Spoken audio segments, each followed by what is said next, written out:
রাশেদ ভাই, জি আপনার এই মাথার মধ্যে যে খুশিগুলো এবং যে একজিমাগুলো ছিল, আলহামদুলিল্লাহ আগে থেকে অনেক ভালো হয়েছে, তাই না? জি আগে আপনার এখান দিয়ে এমন অবস্থা ছিল, মানে এটা দেখলে একটু ভয়ঙ্কর লাগতো।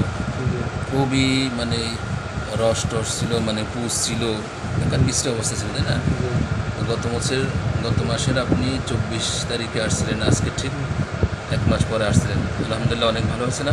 জি আপনি সুবর্ণচর থেকে আসছেন, তাই না? জি সুবর্ণচর থেকে আসছেন, ঠিক আছে। আশা করি ইনশাল্লাহ আজকের ওষুধ দুটো দিলে পরের ডোজ ইনশাল্লাহ আপনি অনেক সুস্থ হয়ে যাবেন ইনশাল্লাহ।